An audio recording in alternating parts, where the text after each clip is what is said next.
Welcome back to American Truth. Today, we'll find out why Parler's founder built Trump's new favorite social media app. I hope you don't mind that I'm eating. I haven't eaten all day, says Parler founder John Matze, devouring a late lunch. His social media app, a new favorite of President Trump and other GOP leaders, has been under siege for the past few hours. I'm sitting here like banning trolls. By trolls, he means teenage leftists who have flooded into Parler after the Trump campaign publicly declared on Wednesday that it might decamp from Facebook and Twitter. And a lot of the people like that don't last very long on our platform because of the extensive media attention we've been getting right now. And refocus its efforts into Parler. Matze knows the leftist age of the trolls, as he calls them, because some verified their accounts coughing up selfies and driver's licenses or passports, a set of highly unusual requirements for proving identity and registering for an online account. They're comment rating Parler posts, swamping them with messages that make it unpleasant for the app's conservative users to post and interact with each other. They're trying to get people to have a bad experience and leave, he says. We've got a big army of volunteers to help take care of this. It's going to be handled within 48 hours. Parler, as in Parlor Room, where a chat might happen, is a 2-year-old app dedicated, Matze says, to the promulgation of free speech.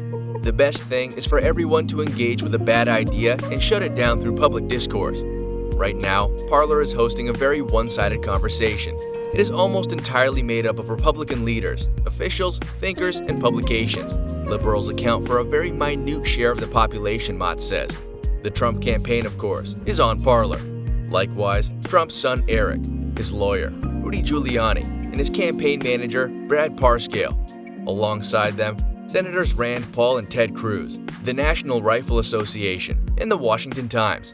Listening to what they say are 1.7 million users, almost double the amount of the people on the app in April.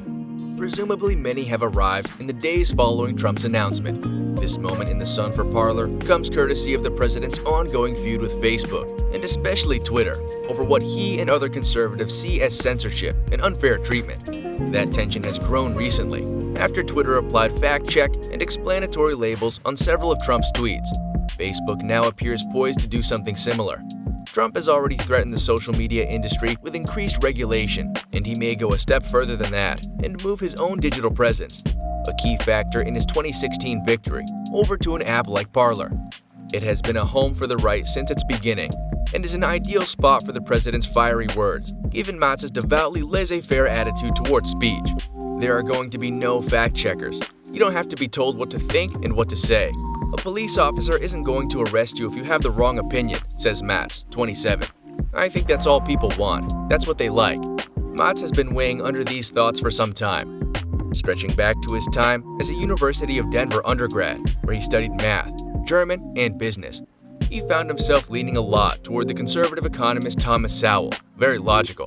And he also digs the classic libertarian lodestar Ayn Rand, very interesting. Matze describes himself as an arguer. I don't have too many friends, but the ones I do have, we just talk amongst ourselves about ideas. Crazy ones, easy ones, whatever.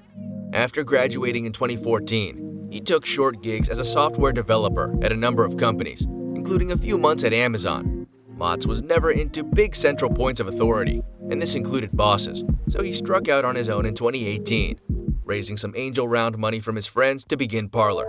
He won't say exactly how much. At the start, the app got a number of lucky boosts. During a networking lunch in 2018, Matze struck up a conversation with Candace Owens, a conservative activist, who promptly began encouraging people to join Parler.